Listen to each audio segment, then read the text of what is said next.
Berkaitan dengan masalah kalau kita bilang apa, seleksi alam ya, seleksi alam.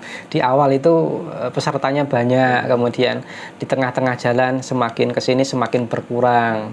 Kemudian di akhir itu dari sekian jumlah santri yang ada itu sampai mungkin cuma tersisa 5 santri ataupun lebih dari, atau lebih sedikit dari itu pun sering kita lihat dan sering kita alami. Apa di antara penyebabnya kok sampai seperti ini? Yang pertama adalah boleh jadi masalah keikhlasan. Ya, boleh jadi banyak faktor ya, boleh jadi masalah keikhlasan.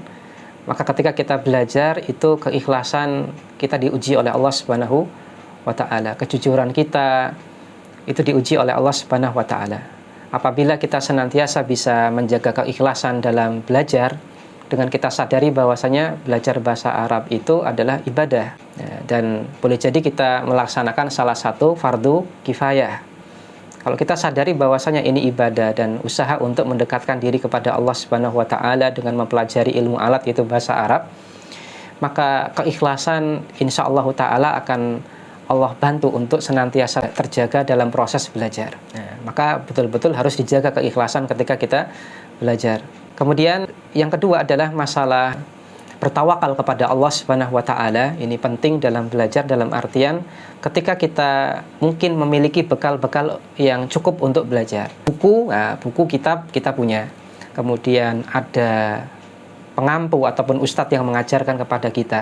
Kemudian kita pun mungkin diberikan kelebihan oleh Allah untuk memahami pelajaran dengan mudah. Maka itu adalah sebab-sebab mungkin yang kita miliki sebagai thalabul ilmi, penuntut ilmu. Namun jangan lupa untuk senantiasa minta tolong kepada Allah Subhanahu wa taala dan bertawakal kepada Allah Subhanahu wa taala. Jangan sampai kemudian kita hanya mengandalkan kemampuan diri kita sendiri. Kalau kita mengandalkan pada kemampuan diri kita sendiri, maka Allah akan serahkan diri kita kepada diri kita dan kita akan menjadi orang yang lemah.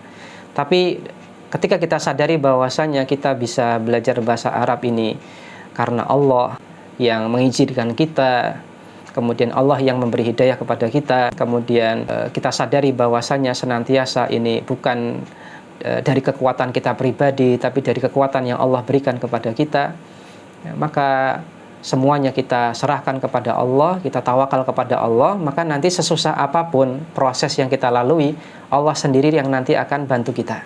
Kemudian yang lain adalah berkaitan dengan konsep istiqomah dalam belajar bahasa Arab. Sering saya tekankan kepada santri-santri konsep istiqomah itu sederhana. Paham, tidak paham pelajaran, datang. Maka apabila kita datang pelajaran, dilalah kok pelajarannya mudah, alhamdulillah. Tapi ketika kita datang pelajarannya cukup sulit untuk dipahami, maka jangan sampai kesulitan ini membuat kita kemudian akhirnya menjadi lemah, kemudian nggak semangat datang lagi. Yang sering terjadi adalah ketika santri merasa pelajarannya sudah susah, kemudian tak mundur dulu, saya nanti ikut program berikutnya. Akhirnya dia ikut program terus tanpa selesai. Ini juga lumayan sering terjadi. Maka konsep istiqomah sederhana saja ketika kita belajar, mau itu pelajarannya kita pahami ataupun belum bisa kita pahami, tetap hadir, tetap datang. Kecuali kalau memang ada udzur syar'i, sakit ataupun yang lainnya, maka boleh kita izin. Tapi selama nggak ada udzur, hanya berkaitan dengan masalah kita yang kurang mampu memahami pelajaran, maka banyak solusi, ditanyakan kepada pengajar ataupun kita ulang kembali pelajaran, kemudian tetap berdoa kepada Allah Subhanahu wa taala supaya diberi kemudahan. Mari dukung para generasi muda penghafal Al-Quran dengan berdonasi di ypia.org.id.